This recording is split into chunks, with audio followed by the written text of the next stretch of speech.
Bonjour aux lecteurs de notre chaîne YouTube et aux membres des forums de rcmac.com et rcmacvintage.com. Alors aujourd'hui on se retrouve pour un nouveau épisode de notre série sur l'histoire de la petite voiture RC. Alors c'est spécial pour les curieux, ces vidéos. Je fais déjà pour essayer de laisser des traces, pour montrer un peu comment l'évolution de la voiture RC dans le temps, comment étaient conçues les voitures, pour vous montrer aussi qu'avant il y avait une production française, on était même sûrement les leaders, surtout en compétition. Il faut savoir, avant, les Français, quand vous regardez des championnats d'Europe, des championnats du monde, c'était en finale, il y avait essentiellement des voitures françaises, essentiellement des pneus français. Malheureusement, comme d'habitude, on a été copié et on a fait mieux que nous, on s'est fait croquer. Enfin, ça, c'est comme d'habitude, on invente souvent des choses et après on se fait avoir. Mais donc, ça me semble intéressant quand même de vous montrer ces marques, ces voitures qui ont fait l'histoire de notre loisir, et comme par exemple le Rabbit, qui était une voiture de loisir, qui a été utilisée en compétition, mais c'était quand même un peu chaud, c'est surtout pour le loisir, et une voiture qui a été, c'était à son époque sûrement la plus vendue. Il y en a énormément dans les années 80 qui ont débuté avec des Rabbits. Alors la première vidéo, donc c'est le numéro 37 de la série sur l'histoire des voitures RC. La première vidéo, je vais en faire en deux vidéos. La première, je vais vous présenter les Rabbits. Là, j'en ai trois devant moi. En plus, ça tombe bien, ceux-là, c'est les miens. Et j'ai les trois de la gamme. Là, vous avez le 4.2, la vraiment toute première génération, on le reconnaît aux amortisseurs en alu. Et après, vous avez, ils ont dû sortir juste après, le traction. Alors là, les gens, quand on leur parle de traction maintenant, mais à un moment, quand Yankee a sorti le traction en 85, ben ça, tout le monde a suivi, parce que franchement, ça, à l'époque, les pneus, c'était pas terrible, tout ça. Il y avait beaucoup de 4.2, des propulsions essentiellement, des 4x4, il n'y en avait pas tant que ça. Et le traction, tout de suite, a été la facilité de conduite. Donc, c'était très performant. Donc, le traction. Et ici, le 4x4. Voilà, donc j'ai la chance d'avoir les trois. Et après, je vous ferai une vidéo sur l'évolution. C'est donc le GTI. Voilà, c'était la grande mode des GTI, la 205 GTI, tout ça. Donc, ils n'ont pas cherché. Quand ils ont fait une évolution de la voiture, c'était surtout au niveau de la triangulation. Ils ont appelé ça Rabbit GTI. Alors, ça sera une vidéo qu'on fera à part. Alors ce qu'on va faire maintenant, c'est que je vais vous montrer plus en détail les voitures, on va regarder un peu dans les revues aussi, et surtout on va regarder les pièces détachées, parce que là j'en profite, là je vais accélérer les vidéos vintage, parce que j'ai pas mal avancé, j'avais déjà raconté, il y a ModeX34 qui avait racheté un énorme stock de pièces anciennes, il y connaît pas grand chose en vintage, parce que c'est quand même spécifique. Le problème, c'est que je pensais pouvoir plus l'aider, parce qu'il y avait plein de pièces à trier, à nettoyer. Quand je vous dis que c'était beaucoup, c'était énorme le stock, mais tout en bordel. Alors, on a passé un temps de fou à trier, et là, j'ai trié une partie de MRC, et ça, comme j'ai pas le temps de remonter des voitures, à la base, on voulait remonter des voitures, mais c'est vraiment trop compliqué. Donc, il va vendre ça en vrac, en lot.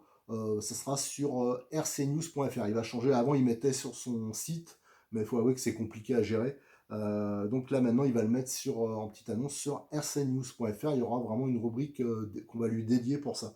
Donc, allez, on va regarder les voitures plus en détail. Alors, j'ai préparé ma petite vidéo, vous voyez, ça aussi c'est du boulot, j'ai sorti les pièces, j'ai sorti les boîtes, j'ai sorti les revues, tout ça, on va tout regarder en détail, parce que le Rabbit, c'est quand même, dans l'histoire de la voiture RC, c'est une voiture importante, ils sont nombreux ceux qui ont débuté avec ça, et on l'a trouvé, c'était une voiture de loisir, mais qu'on a aussi trouvé en compétition. Alors, je rappelle, MRC, Model Racing Car, c'est une boîte qui existe toujours, c'est eux maintenant qui distribuent, ils fabriquent plus rien, mais c'est eux maintenant qui distribuent notamment Traxas pour la France. Mais à l'époque, ils ont fabriqué des voitures comme la Bullitt, sûrement la plus connue. Tiens, on a la boîte ici, le Buffalo, le Buxi. Alors pour le Bullitt, le Buffalo et le Buxi, j'ai déjà fait des vidéos, vous pouvez les retrouver. Alors c'était vraiment des voitures à chaque fois destinées au loisir. Et de temps en temps, comme par exemple le Buxi, ils ont cru pouvoir se frotter à la compétition, mais c'était des voitures qui étaient... Alors maintenant qu'ils sont recherchées, dans des collections, c'est intéressant d'avoir, parce que c'est des voitures qui étaient tellement étranges. Voilà, c'est ça qui fait l'intérêt, mais c'était pas la performance. Alors, premier truc, j'ai sorti les revues. Alors, vous avez notamment les revues à l'époque, hein, ça vous permet de voir qu'à l'époque, il y avait au moins 3 revues, hein, non, 4 revues, mais il y avait aussi Adept. Mais par contre, j'avais pas dans Adept, j'avais pas d'article, j'ai pas les numéros où il y a le Rabbit. Alors, vous avez par exemple Auto 8, hein, moi c'était ma préférée. Avec automodélisme aussi, j'aimais bien celle-là. Mais Auto 8, là, c'est le numéro 1, justement. Et on parlait, on voit, du Rabbit Junior. Voilà. Là, on a la revue Automodélisme. Alors là, c'est une version, pareil, junior, hein, parce qu'on voit, il n'y a pas les amortisseurs. Donc, c'est la même chose que celui-là. Sauf ça, c'est un expert. Alors là, pareil, hein, il y avait des juniors, des experts. Ça, c'était une histoire de niveau d'équipement. Si on avait le différentiel, ou si c'était un arbre rigide, s'il y avait les amortisseurs ou pas. Là, on avait l'Auto 8 suivant, numéro 7. Là, c'était la nouvelle version. La version qu'il y a eu après, c'est donc le traction. Alors, on l'a ici. Voilà, traction avant. Donc, bien sûr, le moteur placé à l'avant avec des bras tirés derrière. Ça, on verra. Et là, on avait le Rabbit Junior. Donc ça c'est comme dans le numéro d'Auto 8, ça c'est dans Auto RCM. Et donc la carrosserie, hein, c'est toujours la même, hein. Donc il y avait deux sortes de carrosseries, d'ailleurs je vais vous parler après. Je vais vous en parler après parce que ces carrosseries sont maintenant reproduites, du moins pour la 4x4 pour l'instant, mais l'autre arrive après par Modélisme 34 et il est fait en Lexan. Donc ça c'est une bonne nouvelle pour les collectionneurs parce que moi par exemple j'en avais pas beaucoup de carrosseries. J'en avais pas assez pour mes modèles, donc j'en ai pris 3 d'entrée et j'attends impatiemment la version 4.2. Donc là, on le voit hein, tout de suite, c'est une version junior et parce qu'il n'y avait pas les amortisseurs hydrauliques. Allez, on va regarder un peu plus en détail dans les revues. Allez, dans Auto 8 numéro 1. Alors la plupart de ces articles, hein, vous les retrouvez sur RC Mag Vintage. J'ai beaucoup de retard avec RC Mag Vintage, pareil. J'ai beaucoup de revues. C'est très long à scanner, à mettre en ligne. Mais il y en a une partie qui sont. Alors là, ils essayaient le Rabbit Junior. Alors, c'était vraiment tout nouveau, hein. Donc cette voiture, elle a dû être conçue fin 84 et elle est sortie tout début 85. Donc moi j'appelle ça le Rabbit 85, on va faire comme ça, ce sera plus simple. Donc la caractéristique, ils distribuaient à l'époque la marque PB et ils avaient repris des jantes de PB. Alpha, hein, donc c'est les voitures anglaises de piste, et le diamètre des roues, on le verra après, d'ailleurs on le voit là, c'est exactement le même qu'il y avait sur les voitures de piste à l'époque. C'était du petit diamètre. Et après, voilà, c'est ça une des différences avec les versions GTI qui sont sorties après. On retrouve ici des jantes grand diamètre. Voilà, c'était une des différences. Donc à l'époque, vous aviez toujours l'essai. Comme ça, ils mettaient le plus ou moins, mais bon, faut bien avouer que c'est souvent un peu bidon, parce que, bon, voilà, ils passaient de la pub dans les revues, hein. Voilà, donc il y avait ces pages-là, l'article avec un pseudo-essai. Donc voilà, donc ça c'était la revue Auto 8, le numéro 1. Alors là, on est dans la revue Auto Modélisme. C'était une revue à l'époque, il n'y a pas eu énormément de numéros, moins de 20 je pense. Et moi je l'adorais parce qu'elle était assez technique, mais elle était faite avec des petits moyens, c'est-à-dire il y avait assez peu de pages. Elle était assez mal distribuée, et c'est pour ça qu'elle a coulé en face à Auto 8 ou Auto RCM, hein, qui étaient des revues qui avaient sûrement plus de moyens. Voilà, donc moi ce que j'aimais bien, c'était que c'était assez technique. Vous voyez, l'article était un peu plus fouillé.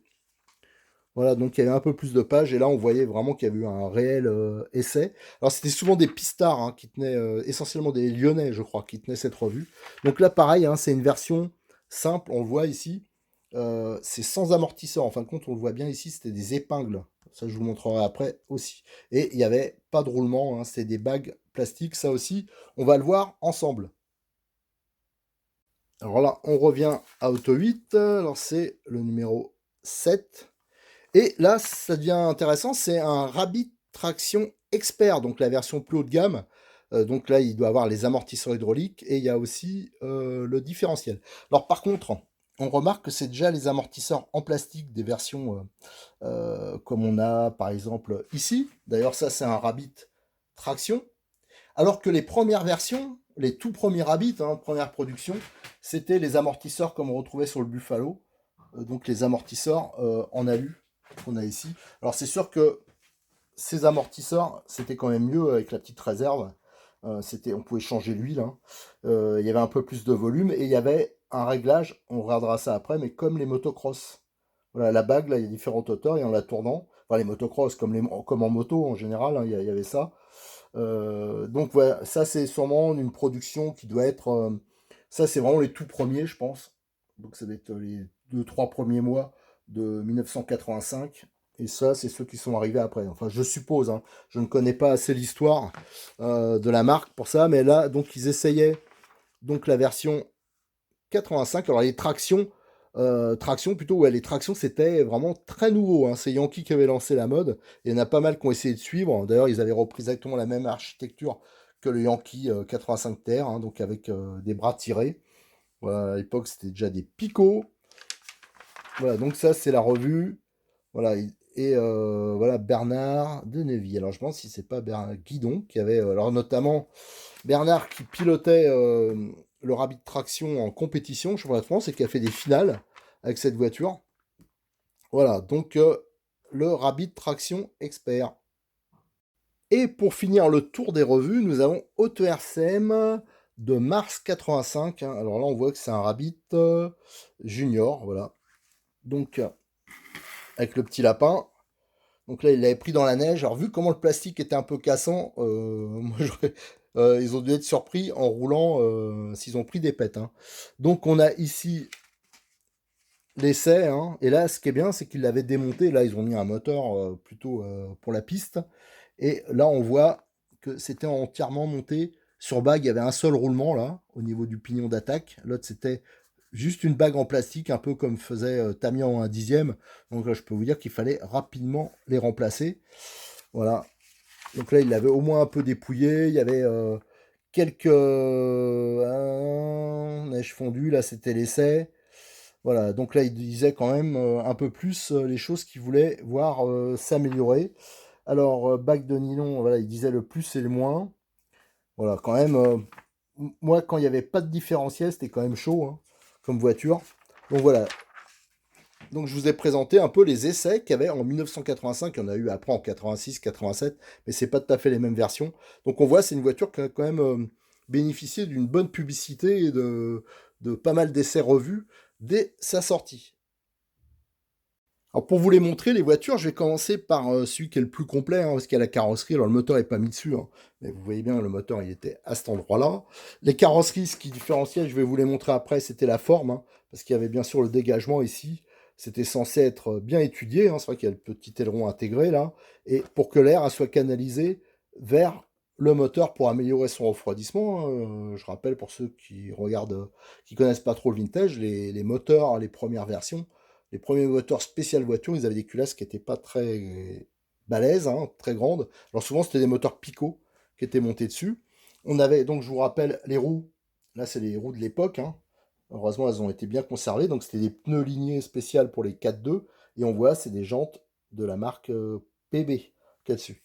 Alors, qu'est-ce qu'on peut dire autrement ça, pour les détails, il y avait un arceau, hein. Vous voyez, l'arceau qui était. Il y en a qui appelaient. Comme pour sortir les poubelles un peu.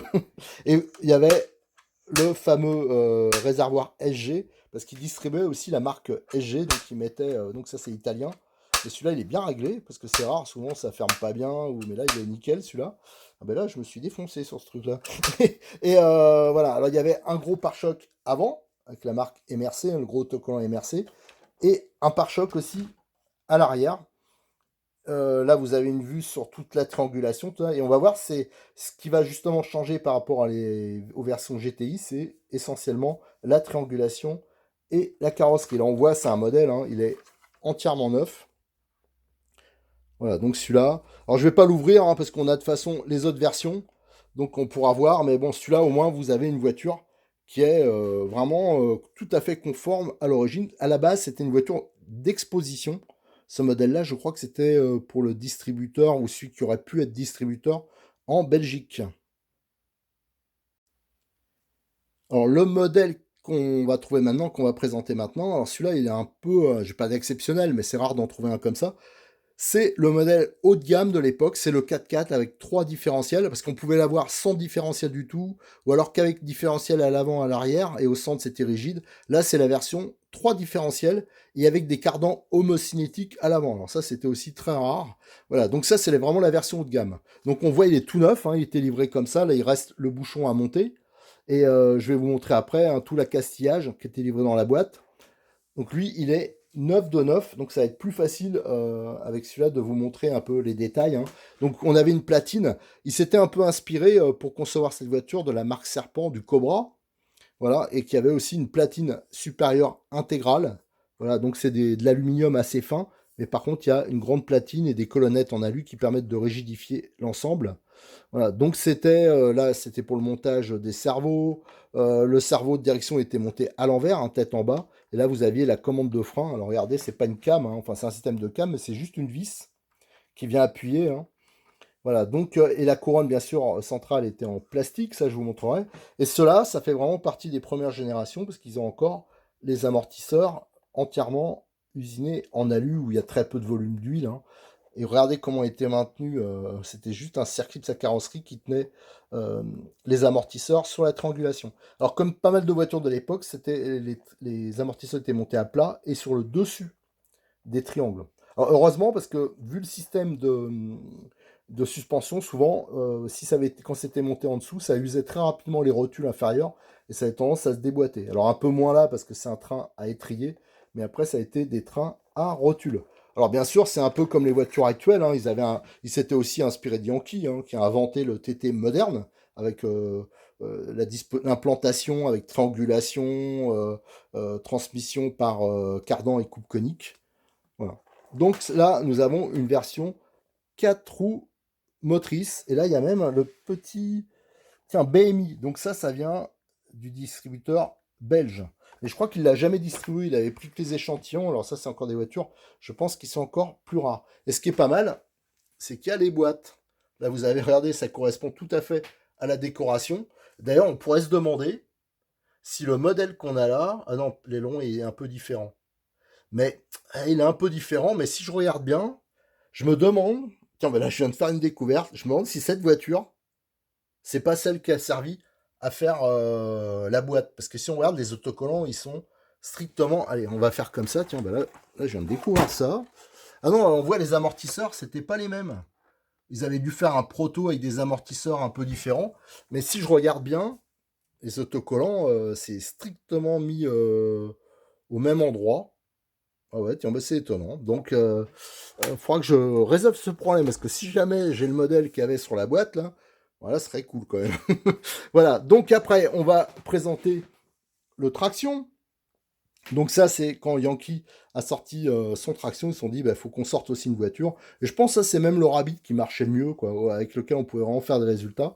Donc on retrouve les mêmes roues, hein, sauf qu'il y avait deux largeurs au niveau des pneus, je crois qu'il y avait avec 3 de picot et d'autres à 4. Ouais, ben on l'a là, notamment. Et on a donc des bras tirés, c'est par déformation du plastique. Donc je peux vous assurer qu'il fallait quand même faire gaffe, ça risquait de se déchirer là. Et là, on a donc les amortisseurs avec la petite vis de purge qu'on pouvait vider. Alors à l'époque, il n'y avait pas d'huile silicone, hein, tout ça. Là, on voit, c'est toujours un clip sa carrosserie qui le tient. Et il y avait la bague ici qui permettait, voilà, ouais, vous voyez, en le faisant tourner, ça permet de régler la suspension. Le fameux réservoir SG, les petites pattes là qu'on va voir après hein, dans les boîtes neuves pour fixer les cerveaux, une couronne d'origine SG, le système de frein là, et là à l'intérieur, alors je vais voir celui-là, logiquement, ouais, c'est une version avec différentiel, et si on regarde bien, vous le voyez ici, avec cardan homocinétique. Donc ça c'est le modèle le plus haut de gamme, et en plus, elle a sûrement une option qui devait être un peu rare, parce que c'est vrai que je l'ai pas vu sur beaucoup de Rabbit, c'est la barre anti-roulis. Voilà, donc ça c'est le Rabbit traction. Voilà, donc celui-là, je trouve quand même assez sympa. Il y a un tout petit peu de boulot pour le rendre pile poil chouette. Alors là, on va regarder après, mais là, on voit bien le système. Ouais, je démontrerai peut-être les roues après. Enfin, c'est peut-être pas nécessaire, je vais voir. C'est le système de tambour assez original qui permettait de régler la chasse assez rapidement, mais aussi qui était un peu problématique au niveau fiabilité. On y reviendra après. Alors là, je vais vous parler un peu des pièces. Alors là, c'est des trucs, c'est pas courant. Il y a encore des sachets, enfin c'est sous blister, hein, et c'est tout neuf, quoi. Regardez, alors là, par exemple, c'est des arceaux. Alors ça dépend des versions, hein, vous voyez. Non, c'est pas les arceaux, ça c'est des arceaux ici. Mais ça, c'est les supports pour... Mais c'est bizarre, c'est en acier, c'est ça qui m'étonne un peu. Pour, normalement, l'aileron. Voilà, comme on a ici. Bon, mais c'était peut-être en acier d'origine, à voir, ouais, je vois qu'il y a un peu de rouille. Donc là, on en a deux sortes, hein, c'est deux références. Ben non, bizarrement, c'est la même référence, sauf que là, c'est très court et là, c'est très long. Alors là, c'est quand même assez étonnant. Là, on a les embrayages complets, donc avec volant moteur, hein. Donc vous voyez, c'était deux points. Il fallait couper les maslottes, voilà, les retailler avec, ici, vous avez le roulement à aiguille, hein, c'était pas des roulements classiques comme on a maintenant. Et là, c'était un joint torique qui faisait le rappel de l'embrayage. Alors, je peux vous dire si c'était mal taillé. Le joint torique, il explosait assez rapidement. Et à noter le rapport qui était très court, hein, c'était 12 dents. Ici, on a les supports moteurs de l'époque. Alors ça, c'est d'inspiration SG ou c'est carrément des SG. Et on voit, il y a des trous oblongs. Ça permettait de régler, d'avancer, de reculer le moteur. Et là, on a les kits Tringlory, les supports pour les cerveaux. Et là, on voit toute la visserie, les épingles pour de la suspension, notamment pour les versions qui n'avaient pas d'amortisseur hydraulique, mais il y en a qui mettaient amortisseur hydraulique plus les épingles. Et ici, on a le bouchon du réservoir. Voilà, donc ça, c'est quelques pièces que je vous montre en exemple, en blister. Donc ça, c'est vraiment pas courant. Alors là, je vous montre les carrosseries qui sont reproduites.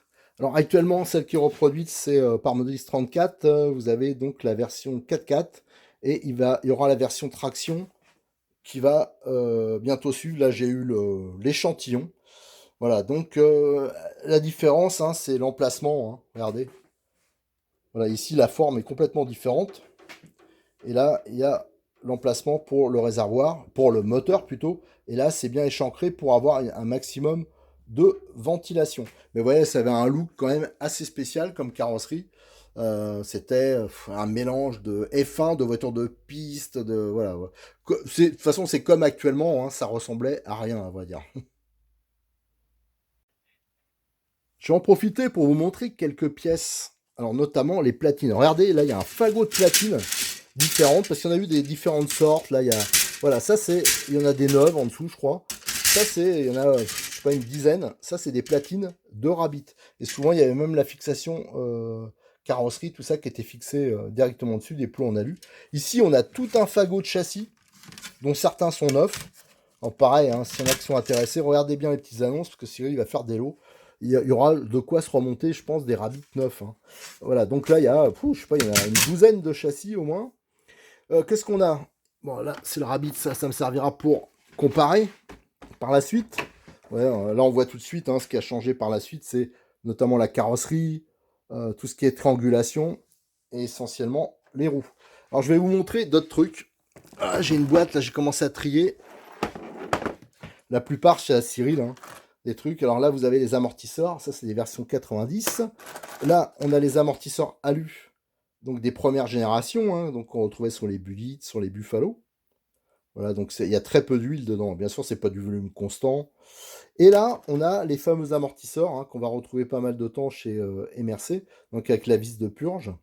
Et avec le système style de réglage, style moto. Vous voyez les créneaux qui sont à différentes hauteurs. Et donc ça permettait de régler le ressort. Voilà, ça c'est des amortisseurs qui marchaient relativement bien. Alors bien sûr, quand il y avait un gros pet, ils avaient tendance un peu à exploser. Mais vous voyez, là aussi, on a du stock, là, il y a des colonnettes, enfin, il y a pas mal de petites choses. Il y a de quoi faire. Voilà, pareil. Là, je regardais, alors là, par contre, c'est un peu plus compliqué. C'est tout ce qui est des pare-chocs. Alors, ils sont pas toujours en bon état parce que ça vieillissait pas mal. Mais là, il y a des ailerons de différentes tailles, on peut voir.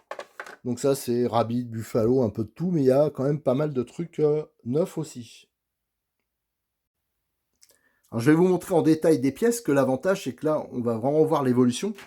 Alors notamment ici, là, j'ai trié, ça c'est des triangles de version GTI, donc c'était sur rotule, d'autres triangles. Ici, c'est les GTI supérieurs. On voit, il y a l'attache pour l'amortisseur.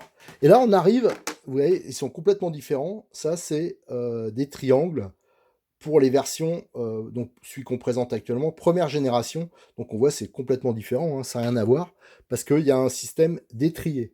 Alors ce système d'étrier, alors on va le voir un peu plus loin, parce que je l'ai pas, on le verra après, parce que c'est dans d'autres boîtes. Ici, j'ai mis des couronnes, des différentiels. Alors regardez, la caractéristique, c'était des différentiels, donc à pignon droit, parce que comme ils distribuaient la marque PB faisait des différentiels à pignon droit. Voilà, donc ils ont repris la même chose. Et la couronne, elle est très gros module, mais par contre, elle est en plastique. Ils l'ont jamais fait en métal, hein, pour le Rabbit. Et donc, il y avait le pignon d'attaque. Il était lui aussi, c'était une lame en laxe et en métal. Et dessus, il surmoulait le plastique. Alors, c'est sûr que des fois, ça pouvait péter. Mais là, il y a un peu de stock, hein, pour ce... Alors, donc, il y avait des versions différentielles, comme celui-là. Ça, c'est un différentiel, il est tout neuf, apparemment. Et il y avait des versions arbre rigide, comme on a là. Bon, là, elle est démontée, mais c'était arbre rigide. Alors ça pouvait se mettre au centre, ça pouvait se mettre à l'avant ou à l'arrière. Voilà. Et ici, on a les cellules. Alors là, il y a des trains avant qui sont prêts. Voilà. Train avant, là, c'est train arrière. Et là, on a plein de cellules. Il y en a même des neuves. Voilà, il y a un fagot de pièces, et je vous dis, il y en a encore dans des cartons que j'ai pas réussi à trier. Donc, vous voyez, il y a du matos. Et toujours sur les pièces détachées. Alors là, on a tous les systèmes. Alors, vous voyez, c'était des paliers en plastique comme ça, avec le système, le disque, des plaquettes en métal, le disque était en alu. Et ici, vous avez le système de cam. Alors là, contrairement à celui que j'ai montré tout à l'heure, là, il y a une vraie cam. Voilà. Ici, on avait toutes les pièces de transmission. Alors là, c'est les axes de roue. Alors, vous voyez, c'était la jante. Tiens, d'ailleurs, j'en ai une là. Alors ça, c'est une de GTI, un grand diamètre. Mais vous voyez, c'était un axe avec une goupille d'entraînement. Et il y avait un gros knee-stop. Donc voilà, c'est pas du tout comme les systèmes actuels. Et vous avez les noix ici. Voilà, c'était assez balèze, ça résistait bien. Il faut dire que c'était pas hyper puissant les moteurs. Ici, ça essentiellement, là vous avez des versions qui sont arrivées plus tard, hein, les GTI et notamment les 90. Il y a quelques supports. Ça, c'est pas courant non plus.